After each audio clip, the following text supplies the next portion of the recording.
Hordoftoota chaanaala madda walaabuu miidiyaa kun madda walaabuu miidiyaa irraa yeroo mara sagantaalee akkasumas oduulee kanneen garaagaraa gama keessaniin gahaa turre guyyaa irraatti oduu qabannee argamneeti jirra. Kanneen maatii chaanaala keenyaa hin ta'in maatii chaanaala keenyaa tahaa like subscribe godhuudhaan akka nu faana turtan akka nu deeggartan gamumaan isin gaafachaa odeeffannoo yeroo garaagaraa odeeffannoo adda addaa qabannee gama keessaniin kan geenyu tahaa jalqaba irratti hanga fotootuutiin isiniif eegalla. UN dhimmi muddama Eertiraa fi Itoophiyaa gidduu jiru haala waraanaatti seensisu mala kan jedhu yaaddoo qabu ibsee kan jirudha. Pirezidaantiin Eertiraa Isaayyaas Afwerqii guyyaa har'aa mariidhaaf Masrii seenee kan jiru ta'uunsaa dhagahamee kan jiru. Paartiin badhaadhinaa leenjii hooggantoota gaggeessitoota eegalee kan jirudha. Mariin Doonaald Tiraamp fi Xi Jinping bu'aa ajaa'ibaatiin xumuramuun dhagahamee kan jiru. Pirezidaantii USA Doonaald Tiraamp gaggeessitoota waraana biyyattii yaala dhukaasa niikularaa akka taasisanis ajaja itti kennanii kan jiran kan jedhu hanga fotootuuti. Oduulee kanneenii fi kanneen biraa gama keessaniin kan geenyu isin faana turan afeerraa keenya.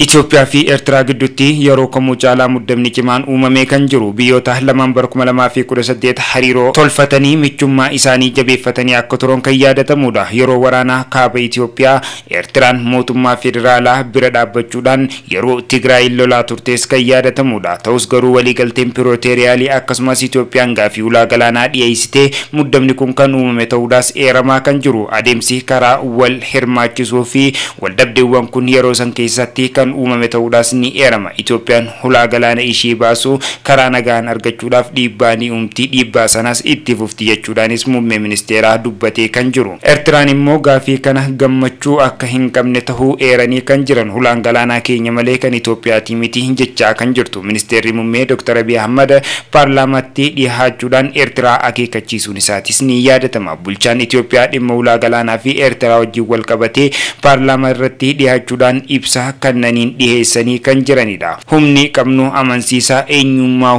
nun dhorkuu jechuudhaanis waa'ee humna waraana Itoophiyaa achirratti ibsee kan ture. Itoophiyaan ulaa galaanaa argachuu ishee wanni hafe wanni tiheessa hawaasa idila addunyaa akka jaarsummaan furaniif furmaata akka fidanis gaafatanii kan jiran. Dhimmi faayidaa biyyoolessummaa wajjin wal qabate Itoophiyaan miidhamteetii jirti jechuudhaanis eeranii kan jiran. Itoophiyaan yeroo Eertiraan walabummaa gonfattee akkaataa Itoophiyaan ulaa galaanaa malee haftu seerri tokkolleen akka hin jirrees eeranii kan jiran. Waraanni hin jiru jechuun sagaleen dhukaasaa ni dhabame jechuun miti jechuudhaanis ministeerri muummee hanqina dhugaa yommuu dubbannu kunis ulaan galaanaa nun malti jechuudhaan dubbata. Muummeen ministeeraa Itoophiyaatis dhimma ulaa galaanaa galaana diimaa dhimma seeraa fi seenaa akkasumas tumsa lafaa fi diinagdeetiin keenya jechuudhaanis dubbachaa kan jiru. Nu araarsaa jennee wanni gaafannees hin jirru jechuudhaan dubbata. Akkaataa Itoophiyaan ulaa galaanaa ittiin dhabdee rakkoo seeraati jechuudhaanis ministeerri muummee Dr. Abiy Ahmad dubbata. Murteewwan Itoophiyaan ulaa galaana diimaa akkaataa ittiin dhabdu taasistee kaabineen waqtii sanaatis akka laatteefis eeranii kan jiran. Dabalataanis murteewwan kunneenis sagalee namoota muraasaan akka kennamteefis eeranii kan jiran. Karaan galaana diimaa ittiin dhabde kunis rakkoowwan seerummaa dhabuudhaas argisiisaa kan jirudha. Dabalataanis ulaa galaanaa akkamitti dhabde kan argisiisu waraqaa fuula tokkoyyuu hin geenye ta'uudhaas eeraa kan jirudha. Dhimma ulaa galaanaa kana keessatti bifa tasgabbii fi miiraatiin itti adeemaa jiraachuudhaas eeranii kan jiran. Itoophiyaan qabsoo waggaa 30 olitti fudhatteen galaana diimaa dhabde jechuudhaanis galaana diimaa argachuudhaaf waggaa 30 ishii hin barbaachisu hin yaadinaa jechuudhaanis eeree kan jiru. Dhimma kana irrattis Itoophiyaan yaaddoo ishee kana karaa duraanii xaliyaa barreessaa olaanaa dhaabbata biyyoota gamtoomaniitiif barreessitee beeksistee kan jirtu. Ministeerri dhimma alaa Itoophiyaa Dr. Geediyoo Xaamotos xaliyaa Antonio Guutereesiif barreesseen Eertiraa himatan. Himannaa Itoophiyaa kana irrattis Eertiraan deebii waakkannaa laattee kan jirtu. Mootummaan Itoophiyaa gartuu TPLF Dr. Dabratsiyooniin hoogganamu mootummaa Eertiraa waliin hariiroo uumuun eegale argamaa kan jiru. Agarsiisni mana marii nageenyaa kunis dhimmoota biyyoota gamtoomanii irratti waa'ee dhimma kanaa irratti marii bal'aa taasisanii kan jiranidha. Haa ta'u malee manni marichaatis dhimma kana irratti mari'atee pirezidaantii mana mariitiin baatii onkololeessaa keessatti miidiyaa irratti dubbatame akka tures ni yaadatama. UN'n ambaasaadara Raashiyaa fi pirezidaantiin mana marii nageenyaa UNA yaaddoo qabanis gama kanaan ibsanii kan jiranidha. Kunis akka Reuters eeretti biyyoonni lamaan sababa kanaatiinis waldhabdeen cimaan uumamu mala jechuudhaanis dubbatanii akka turan kan yaadatamudha. Dippiloomaasiin ga'umsaan dhimma kana furuu keessattis hojiiwwan ciccimaa hojjechuun karaa nagahaatiin furamuuf gammachuu akka qabanis muummeen ministeeraa eeranii kan jiranidha. Akkasumas UNN dhimmi kun jaarsummaa yudume dhimma gaarii jechuudhaan dubbata.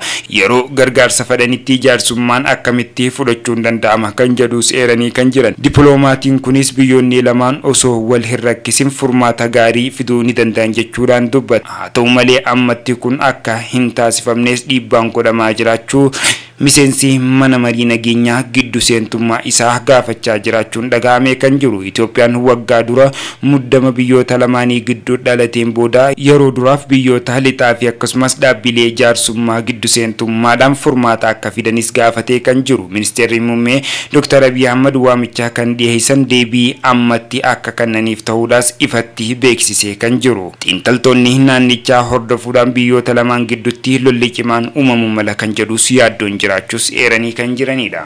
Pirezidaantiin Eertiraa daawwannaa hojii guyyoota 5 gara Misrii qajeeluun isaatis dhagahamee kan jiru. Pirezidaantiin Eertiraa Isaayyaas Afwerqii afeerraa pirezidaantii Misrii Abdul Fattah Al-Siisiin daawwannaa hojii guyyaa 5 ganama har'aa magaalaa Misrii seenuu isaatis eeranii kan jiran. Yeroo jijjiirraa siyaasaa naannoo Galaana Diimaa fi akkasumas gaanfa Afrikaa keessatti jijjiirama jiru gidduutti Asmaraa fi Kaayiroo gidduutti walitti dhufeenya marsaa biraa argisiisaa kan jiru ta'uun eeramaa kan jiru. Akka ministeerri odeeffannoo Yamin Gabra Masqal jedhetti hooggantoonni lamaan hariiroo lamaan isaanii cimsuu fi dhimmoota naannawaa fi idila addunyaatti wajjin wal yaaddeessan irratti yaaddoowwan garaagaraa kan wal mareetan ta'uu eeranii kan jiran. Jilli Eertiraa ministeerri dhimma alaa Usaamaan Saalii dabalatee achi jiraachuudhaas eeranii kan jiran. Dhimma Itoophiyaa keessatti wal qabatanii wajjin hariiroo cimtuu kan uumanii fi akkasumas dhimmoota isaanii irratti xiyyeeffannoo addaatiin kan hojjetan ta'uu fi dhimmoota hulaa galaanaatii wajjin Masrii biyyoota faallaa Itoophiyaatii wajjin hariiroo isiitis cimsachaa jiraachuudhaas eeraa kan jiru. Mariin isaanii bal'aan kanneen irrattis kan xiyyeeffatee fi deeggarsa waraanaa gahaa kan taasisaniif ta'uudhaas eeramaa kan jirudha. Kanaafis xiyyeeffannoo addaatiin waltajjiin kun addunyaan daawwachaa jiraachuudhaas eeranii kan jiranidha.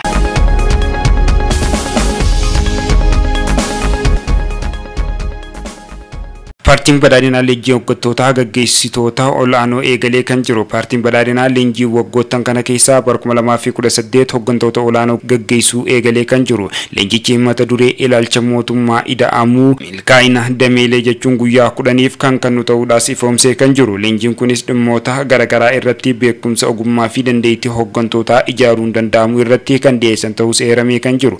Leenjicha irrattis hooggantoota mootummaa federaalaa naannolee kutaalee lamaan irraa kan walitti babahanii fi akkasumas hooggantoota ol'aanoo marti kan irratti hirmaatan ta'uudhaas eeramaa kan jiru. Leenjicha kana cinatti daawwannaa hojiilee misoomaa kan gaggeessan ta'uudhaas paartichi ifoomsee kan jirudha. Biyyoonni addunyaarraa wal faallaa taatee biyyoota Ameerikaa fi Chaayinaan yeroo ammaa kana walguunsii guutuu addunyaa yaaddeessee kan jirudha. Pirezidaantiin Ameerikaa Doonaald Tiraamp fi pirezidaantiin Chaayinaa Shii Jinpiing Kooriyaa Kibbaa Buusaattinatti wal arguun isaanii dhagahamee kan jiru. Hooggantoonni kanneen yeroodhaa gara yerootti qeeqa garaagaraa jidduu isaaniitti uumamaa kan jiru. Akkasumas gama diinagdeetiin wal dorgommii adda addaarra jiraachuu fi gama hidhannaa waraanaatiinis addunyaarraa biyyoota wal dorgomaa jiran keessaa isaan tokko akka ta'es eeramaa kan jiru. Kunis addunyaa keessatti biyyoota dhiibbaawwan garaagaraa uumuu danda'an keessaa Chaayinaa fi Ameerikaan isa tokkodha. Addunyaa irratti biyyoota akka Afrikaa fi biyyoota Eeshiyaa keessatti waldhabdeewwan garaagaraa walakkaa seenuudhaan qaamota faallaa ta'uudhaan guutuu addunyaa shororkeessaa kan jiran ta'uudhaas ni eerama. Kanuma wajjin wal qabatee guyyaa har'aa kanas wal arganii kan jiranidha. Hooggantoonni kunneenis nagaya ho'a jijjiirama haala qilleensaatii wajjin kan mari'atan jedhamee kan eegamudha. Addunyaan ammoo dhimmoota biraatiif eegaa kan jirtudha. Doonaald Tiraamp fi Shiin yeroo gaarii isaanii dabarsine jechuudhaanis odeeffannoon miidiyaalee garaagaraa irratti qoodamaa jiru kan mul'isudha. Kunis fuulduraaf hariiroo isaanii akka cimsanis eeramaa kan jiru.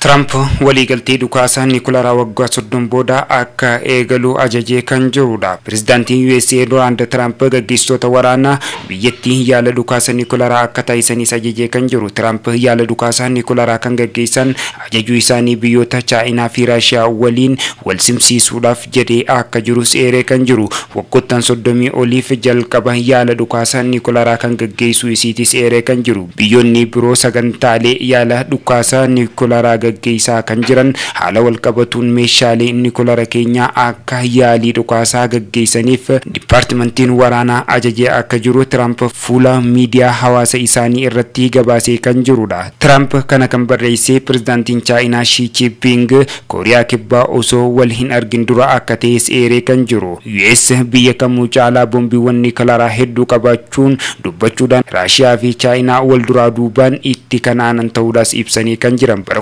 1992 booda USA'n yaala dhukaasa boombii Nikolaaraa gaggeessitee hin beektu jechuudhaanis eeranii kan jiran. USA'n yaala dhukaasa Nikolaaraa kan gaggeessitu Trump beeksisuu isaaniitis Raashiyaan Nikolaaraa misaa'ilaa dhukaasuuf yaalii gaggeessuu isii erga mormee booda guyyaa muraasaan booda ta'uudhaas eeranii kan jiranidha. Misaa'illi Nikolaaraa Raashiyaan dhukaase kun fageenya daangaawwan hedduu cahuu isaatiin kan beekamu hoggaa ta'u kunis Moskoo beeksiftee akka turtes eeranii kan jiran. Trump roobiyoon kolleessaa 29 akka beeksisetti meeshaan Nikolaaraa balfamaa ta'uudhaa fi meeshaan Nikolaaraa USA haaressuun alatti filannoowwan akka hin qabnes dubbatanii kan jiran. Waa'een yaalii dhukaasa Nikolaaraa kunis fuula miidiyaa hawaasa isaanii irratti akka odeessan odeeffannoon balaa kunneenis keessumattuu dhiibbaawwan garaagaraa uumuu kan danda'u ta'uudhaas eeranii kan jiran. Trump yaaliin yaala dhukaasa Nikolaaraa kan gaggeeffamu ajajuu isaatis Ameerikaan baroota dheeraadhaaf kan qabatee ture ta'uudhaas eeranii kan jiran. Donald Trump dhimma yaala dhukaasa Nikolaaraa ibsuu isaatiin